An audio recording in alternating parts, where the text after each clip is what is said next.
my dad had terminal cancer. He had pancreatic stage 4, and he was always a super healthy guy. He was like marathon runner, like ate really healthy and everything like that. So it just came as a real shock to everyone. Yeah. And so I wasn't sure what exactly I was going to do or what I should do, if I should kind of take a break from school, take a break from work to be with him. But I felt like God wanted me, and my dad also wanted me to continue to, pursue my path and to not derail my life. And so I was like, all right, cool. We'll go out here and we'll do our best, and, just kind of live what he's taught me. And kind of that's a part of his legacy, I think, is just, being military. It's like you just kind of grin and bear it, and you get through, kind of a deal. Man. Yeah. And that definitely, like you said, it was a tough time that, like, unfortunately, none of us probably had empathy for what you were going through. We didn't know, I mean, because we're young, and that's one thing I've learned is, like, when, at least for me, I didn't really think about other people, unfortunately, when I was younger. And I probably should have talked to you a little bit more about it. But did you kind of feel alone, like, at that time?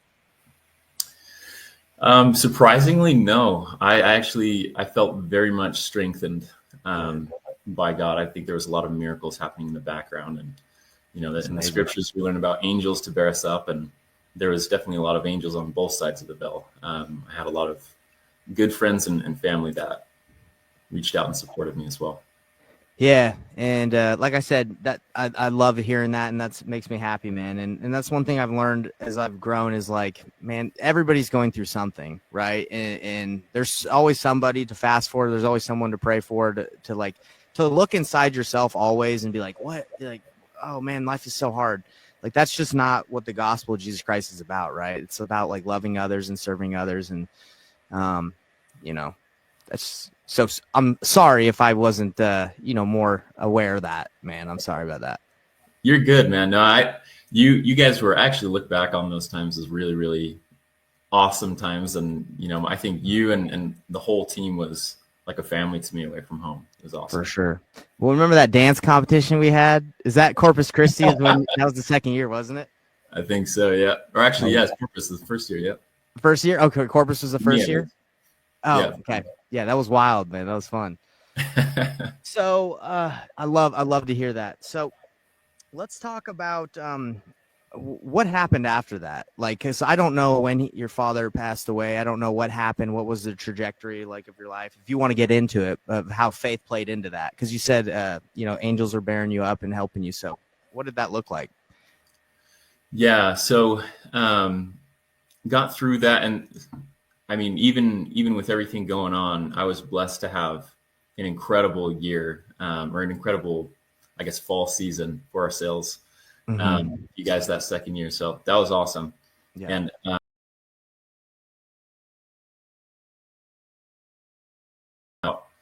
And after that, I went home, and my family actually had moved to Texas while I was away. I kind of snuck out of Utah.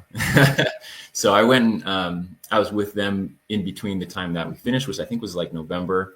I remember. Started going back to school in January. So I had, a lot of time through the holidays to just be with my dad, be with my family, and connect. So he ended up passing in February that following year, which was really rough. And that's also the year that I graduated and ended up going and moving out to Ecuador, which I'll get into a little bit later. But it was just like change after change after change, and just lots happening. Just constantly changing. Yeah. It's the only thing that's constant and consistent in life is change. Exactly. So, okay. So the very tough time, you ended up moving to Ecuador. Was that a faith building experience to be out there? Was that tough? Like, tell me about that. Yeah. And to answer your question, like, as far as how faith played into it, I feel like there were a lot of really hard things that happened in a very short period of time.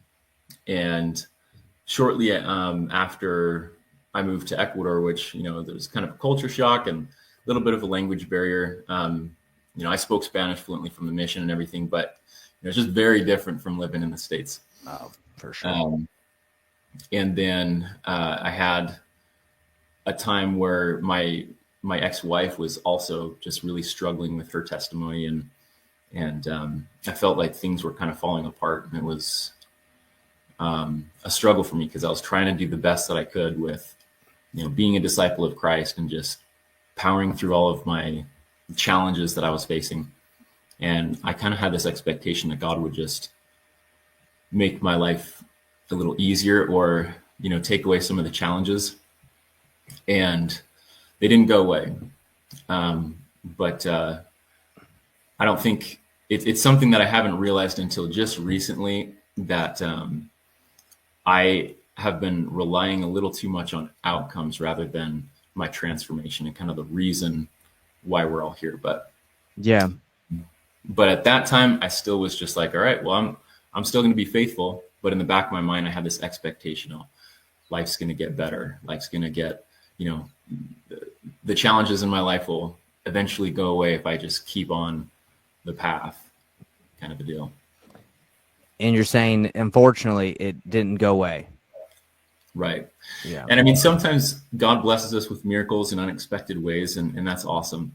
But the thing that I've come to realize is there's no guarantees in God's plan in this life, in terms of outcomes. Yeah. But there is a guarantee in who we become. And that has been life-changing for me to realize. It sucks, though, doesn't it? It's hard.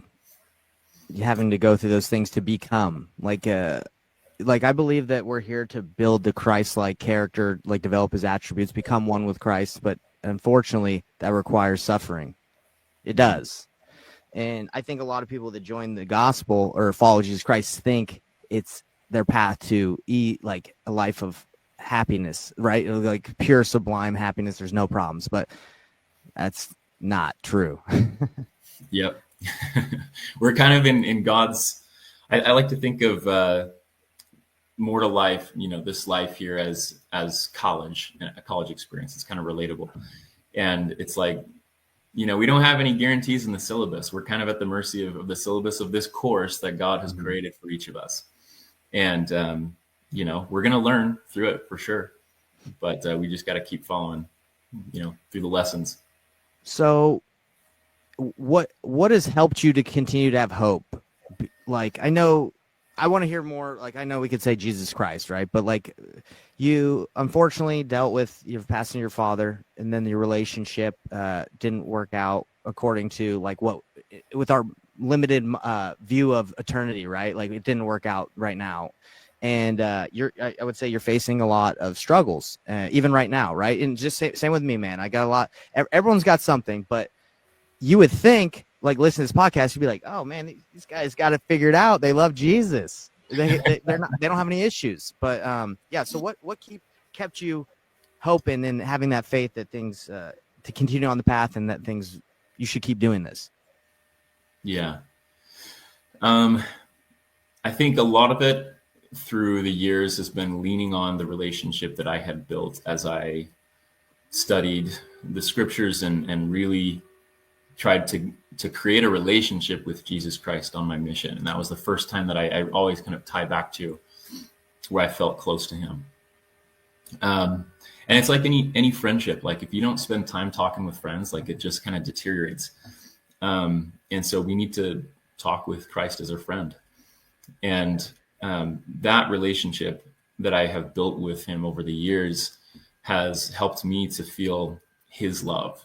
And it's a kind of love and regard that you don't get anywhere else.